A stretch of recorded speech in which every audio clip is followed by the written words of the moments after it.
చాలా మంది వీడియోస్ చూసి ఎంజాయ్ చేస్తున్నారు, కొంతమంది కమెంట్ చేస్తున్నారు, కొంతమంది కాంప్లిమెంట్ చేస్తున్నారు.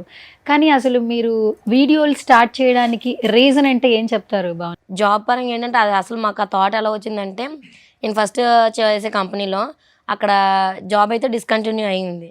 అవ్వటం వల్ల ఏంటంటే ఇంట్లో అప్పుడు మనీ గురించి చాలా ఇబ్బంది అయింది. ఎందుకంటే ఇల్లు అంతా వదిలేసి వచ్చాం, పిల్లలతో ఉన్నాము.